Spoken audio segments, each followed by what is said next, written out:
How's everybody today? How are you? And how was your week? Mine was wonderful. Had a lot of great things going on, and it's been wonderful.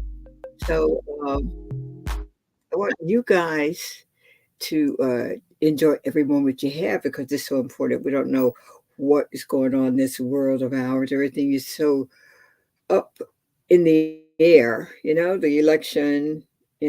Civil rights, women's rights, you name it.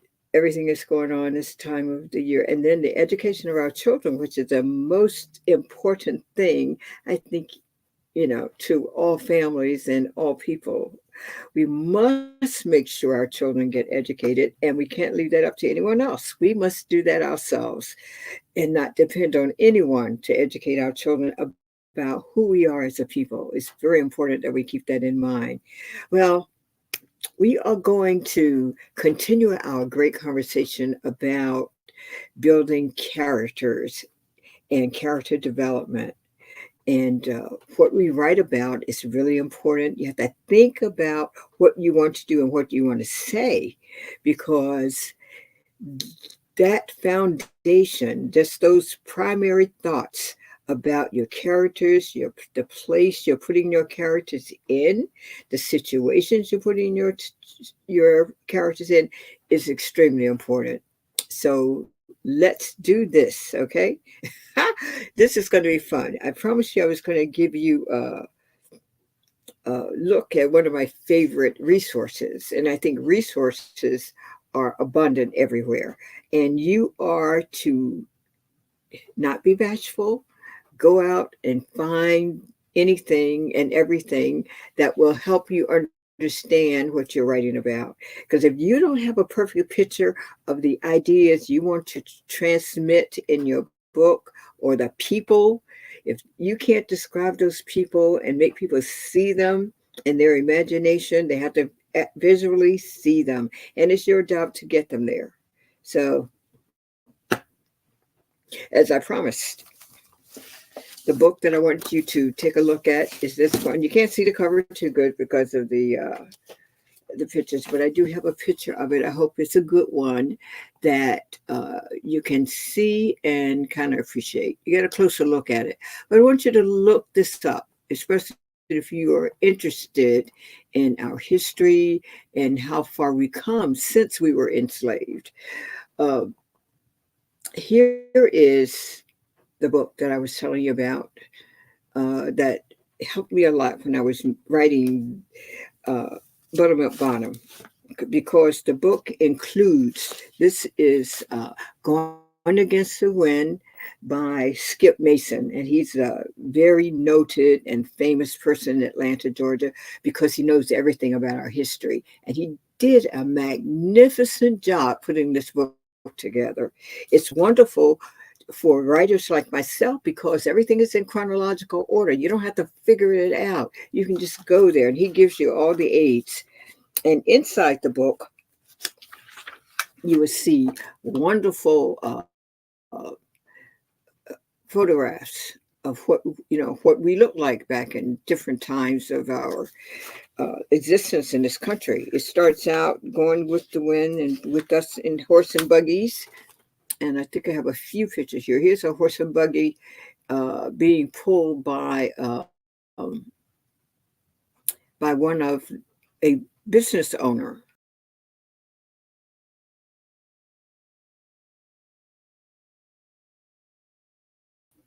Let me see here. Yeah, this man has a wonderful cart and is pulled by horses.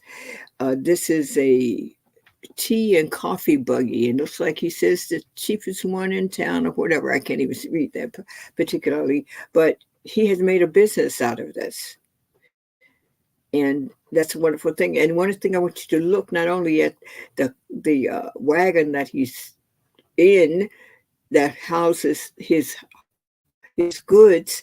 Look at how they're dressed, and breathe that in because these are the things that you need to notice and understand about what we do and how we did it, how we survived, all of those wonderful things. And things like this gives you a visual of what people look like back in the this is in the early uh, in the late 1800s. You can see how the children are dressed.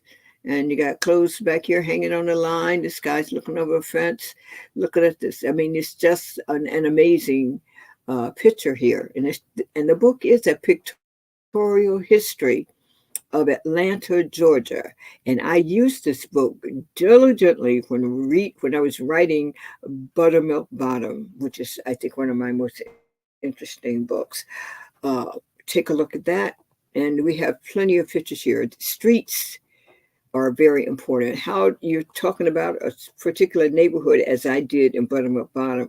Well, let's take a look at what those streets look like back in those times. And Skip Mason makes us see those things, and we can get a good visual of it so that we can tell you what the story's about and that place. We can put that place on the map. And this is a nice photograph of a woman with a bicycle. And whether you know it or not, bicycles were considered during the our early days of our freedom. It was a very expensive thing. And taking a picture with a bike shows a status and a social standing in a particular family. So this is something that you want to think about as you go along. And this is one of my favorite pictures here. This is Marian Anderson with the fancy hat, and she's appearing at one of the colleges. I think it was Clark College. And this is, you know, the people around her who made it possible. Some of them white, but Mary Anderson. There's a couple of wonderful videos on Netflix right now. If you can take a look at those, you can see her life and see her times, and see how she started out, which was in the black church, like most black artists in in our early development. So in this country. So here's another one. Let's see what this is. Oh, this is the beginning of the well, not the beginning, because I always say the civil rights era was a constant situation for us because it did not start with slavery. It started when the first person was kidnapped in Africa. That the protests has been consistent. Now we always say that the civil rights era started in the 50s and 60s. No, started long before that. And that's why we have so many bodies buried in a watery grave coming across the Atlantic because they were protesting. So think about that and teach that to your children. We have always protested. This is a great picture also. I think this is one of the funeral homes in Atlanta, and it shows this wonderful car outside, and it reminds me of cars I saw as a child being raised in Atlanta. So this had to be like in the 40s and 50s. So great thing. And then to highlight the point, this is a picture of police brutality, and this is that standing on black men's necks did not start with in this time period in the 20, 21st century. Started way back then. Our abuse and the hangings, the burnings of black bodies. That's something that started ages ago. And here's another favorite. Malcolm X visiting Clark College in Atlanta. He gave a speech, and of course, the young adults there were very excited about that. So that's something Skip Mason does for us. He compiles this wonderful, wonderful book, and gives us a look at what we look like, what we dress like, the city that we were living in. He tells us what's around them. Just by looking at the pictures, you can examine so much. And the best thing that I love is that I don't have to research the time period because he's already done that for us in a wonderful chronology that you will absolutely love. So if you don't have this book in your library, your personal library, I think you should get it. I have tabs and papers all in mine because I have all kinds of notes in it, as authors do, and all kinds of wonderful things. Because I think of books like this, my reference books, as tools. It's like my toolbox, the things that are around me. Now we were talking about um, my uh, my books that we are highlighting during this period, which is Enslaved, and this book is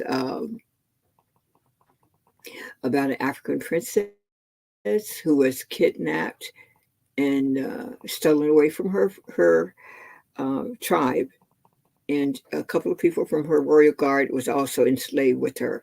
So that book is Enslaved, and this is the one we're discussing now because I think character development is wonderful, and this is a great example of how that happens. And I just want to give you some of the background of how some of the resources that I use to bring this story together. And it won't take a lot of your time tonight, but I think it's fascinating, absolutely fascinating. And we have part two of this book, which has been just been released, and this is Princess Gemma, who is our heroine of the story, and she is a wonderful, wonderful character who was raised to be a princess, and she carries out the duties that she learned as a child, even though she was in America under an enslaved situation. She used all her skills to help her people. And that's what she was raised to do when she was in Africa, to take care of her people, because she had to know what was going on there and why. And a couple of other books that I used in bringing this about, which these books I absolutely love. I don't have pictures of them, but I can kind of show you and tell you about them. What I'll do is I'll post them on the site later on this week so you can take a look at these. Um, Such a wonderful, wonderful treasure we have. And this is it's a crazy book. Most people say, "Why in the world would you buy that book?" Because I don't know if you can see that right there, but Life on a Plantation. Yeah, there we go. Life on a Plantation. And this book has outlined what a plantation looks like. And my favorite part was this one, that it actually gives you the topography, what the land looked like, was what, like the smokehouse was. They had a wonderful place where people could go to make clothing, and of course they had this outdoor kitchen, which they did most of their baking and things in. So this give you a layout, because we were not there, and we need to know what our people had to do and what they went through. And the other thing that I did in researching this particular book, Enslaved, because the part where they get to America, you see what they did, how they worked, how they interacted. All that came from these books that I have. And one of the most special things that I have ever owned in books are slave narratives. And this is one called Southern Grown, and it's all about slavery and the enslaved people uh, who are our ancestors. And we have to keep that in mind.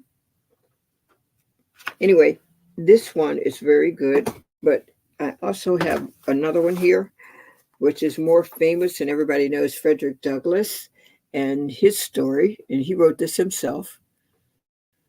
And it talks about how he was enslaved and how he was abused. So you get that, and you also get some other. I have some other ones around here. I guess I kind of dropped them somewhere. But take a look at these books. And another book that I used in Enslaved and most of my books. I just want to bring this one because this generally it applies to almost every book you write. Uh, this particular book. Sorry for the reaching out of your sight, but guess what? I got to do it. So here is a wonderful reference guide, and it's all about American music. It doesn't matter what genre it is, but it gives you a wonderful listing and chronology of music. You can look almost up almost any book, I mean, any any record, any music that was published in the U.S. and they update this all the time. So this is one of the things you want to take a look at. Like I was researching music that came out of the slave era. That you can go in and get the titles. You can find out where it is. You can even find out where to get it and what was the date that it was published, so you can see the time period, especially with the blues, the rock and roll, and the popular music, things of that sort. Religious music is all in here, gospel, whatever. But anyway, this is a great book for you to use as an aid, as a tool for your writing. So books like this are really, really fantastic, and it helps you move your plot along. So we're going to go back to talking a bit about enslaved. I think we talked about Princess Gemma and her first love, which was a guy, a young man who was determined to marry her and fell in love with her and wanted to do everything he could to marry her. And no matter what people told him, he was intentional and determined to win, to get her hand in marriage. But in order to do that, he had to get her father's permission, because her father was a king, and he knew that the king respected him because he was studying to be the next medicine man. So he would be a wonderful choice for her, no matter what. And his whole idea was to keep her in the tribe and not let her go off and marry someone from another tribe. But one of the things that we look at is his determination and how he saw himself. You know, what he had plans that were contrary to what the what the parents had for their child, but he was determined to do that because he loved her and wanted to keep her as close to him as possible. And one of the things I loved about this book, because it talks about uh, African lifestyle, tribal life, and those are topics that I research in the library downtown in Philadelphia at the main branch. There's so much information that's there. There are lots of books that you cannot take out of the library that are precious and full of information.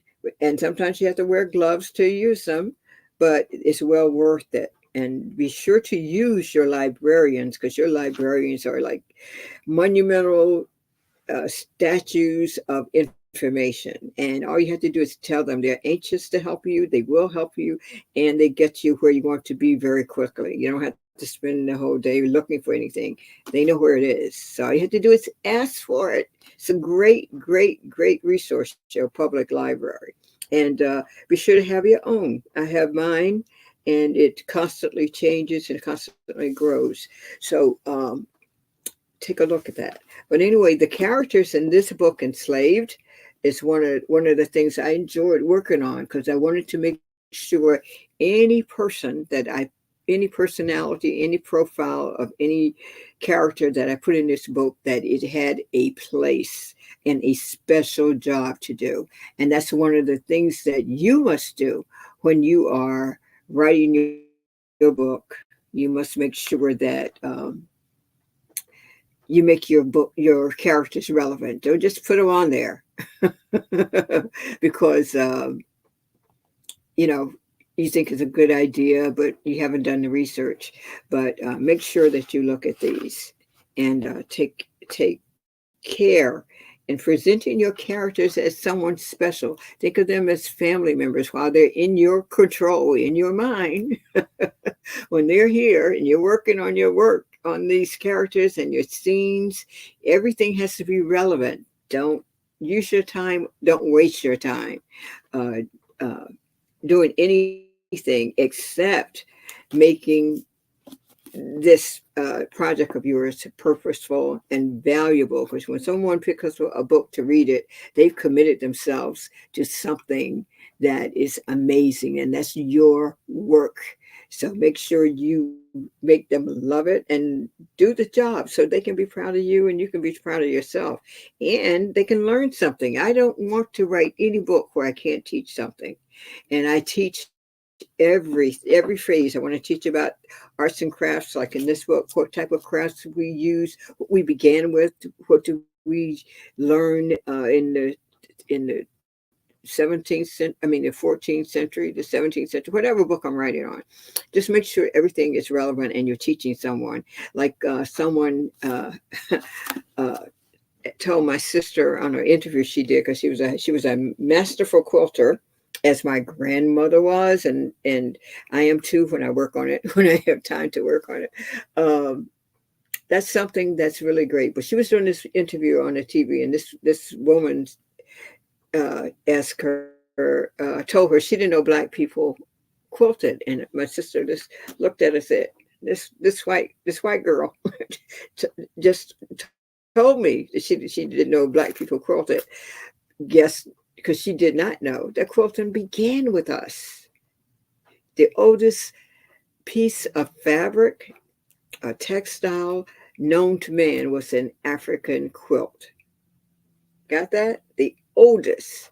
And you can do the research. I've already done it. And you can and look up these skills that we have, like basket weaving. And that's something we get into um, in this book as we move from place to place, and how different types of fabrics are made. That's touched on in this book. So we're learning as we're reading and being entertained. It's very important that you teach someone. And remember that old uh, motto, each one teach one. That's our job. We must continue to do that with our children and with our friends and family members. We must always teach and share information. It's very important that we do that, and that we know who we are, where we came from, how we got to this day in our lives, because we have been blessed by our ancestors whose shoulders we stand on. And we want people to understand the significance of our ancestors and the significance of our journey on this planet, and why we were placed here. We are guardians of this planet, and it's our job to keep it that way, to keep it the way God made it and presented it to us. So we have to do the best we can to get back to. We progress in many ways, many modern ways, but there's something that we have failed to do, and that is take care of our environment. And we must learn to do that. And think of those things as you're writing, and the purpose behind your writing. What is the purpose of your book? What are you willing to teach people? What can you teach them? What can you learn that you can transfer to another person in the characters that you write up? It's a wonderful skill, and it's a wonderful journey that you're going to take them on. And be sure that you share all of yourself when you're doing your writing. Don't just write something down to fill a page up. You have to be emotionally uh, and committed to what you put on that paper. So you make it worth it, and make people love it when they read it, and make them committed to that storyline. You want to take them from one to front to back.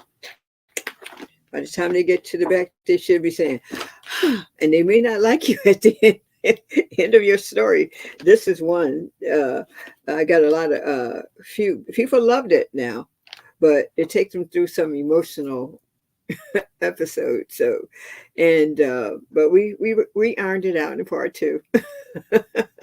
But this is something that we need to take a look at when we're writing. Develop your characters, and remember, characters can be, oh my goodness, let me tell you. A character can be a dog, a character can be a city, it could be a neighborhood, it could be a bird, a person, it could be anything you want to make it into. It could be a animal, say a fish. I mean, think of anything weird that that it's in a person's environment that you can give personality to and feelings and emotions to. So think about that. One of the things I love about African folk tales is that they use animals to teach children lessons about morality. We can do that too. And we can continue that tradition because it's ours.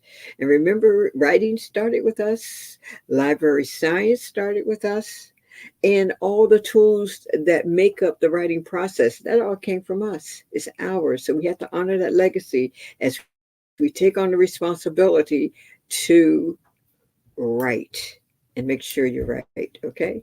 So take care. Have a great week coming up.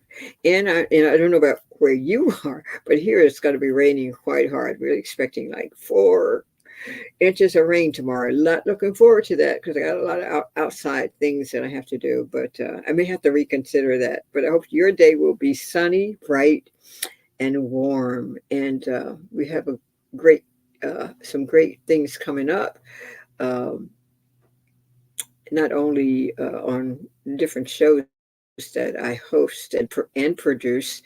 Uh, we are looking forward to having people come on to talk to you about our heritage, and that's going to be the what is it?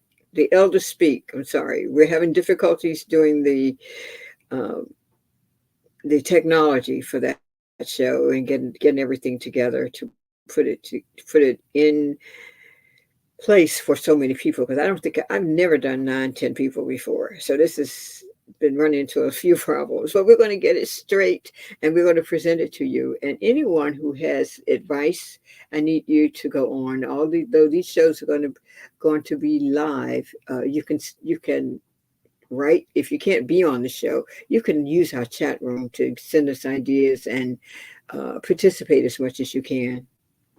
And if you want to be on the show, write me. My email address is the best way to contact me. That's Fourth Ward Publications at gmail.com. So this is going to be a very exciting time for us. And hopefully we can share what we know with our children and our friends so everyone can take this knowledge and use it for the betterment of us all.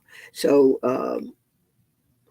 take a moment and be sure to look at our shows. I'm trying to find a couple of things that I wanted to share with you.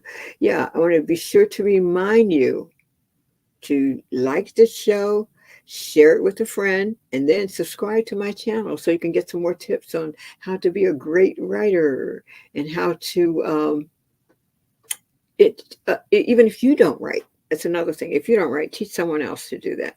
And there is no age limit when it comes to being a writer. You can start that at say 8, 9 years old. I've seen children when I'm out on tour who have written books, and they have them published. Because what better way for a child to share a story that they know and write it out and share it with another friend and share it with the world? It's great. It's really great. Um, I hope to see everyone this summer as I travel around the country and especially on the East Coast. Um, just to meet and get some ideas and get some feedback on what you think of the books and to be there to sell my new books. Okay. So you take care. God bless you and your family. Stay safe. Eat a healthy diet. I can't tell you this so much. Eat a healthy diet. I'm a vegan, by the way. And one of the things I'm doing, I'm partnering up with another vegan, and we're going to be writing a book about our journey toward veganism because it's something I think we all have to think of, going back to the diet that our creator intended us to have. He put us in a wonderful oasis in a great place full with plants and animals. And what's it? Let the meat from the trees. Let the fruit from the trees be your meat, and let the herbs of the garden be your medicine. So we're going to be that book is going to be working around that theme, and hopefully it'll help you to have a better body, a stronger body, and something that's more conditioned. And to think about think about it. We're always thinking about eating properly and taking care of ourselves, but we're also brainwashed in this weight thing. But I'm telling you from experience, it does not matter. If you eat correctly, you will have your perfect weight. You would get down to what that. So there's no need to work to diet. You can eat as much food as you want to if in a vegan world. So that book should be coming out, I guess, by the end of the year. We're just starting it, so it'll take a minute. So you guys take care.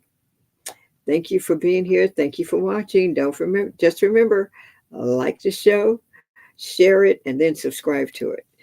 Okay, you have a great one, and take care. God bless everyone. Okay, now see if I can get my mechanics up here.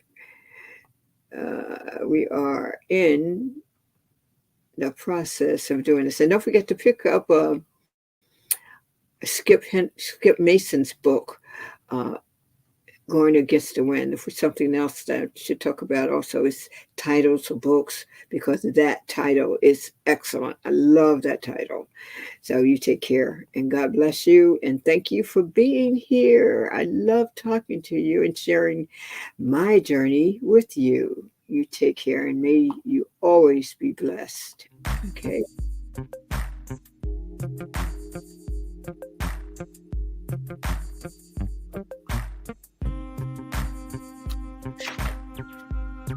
Mhm.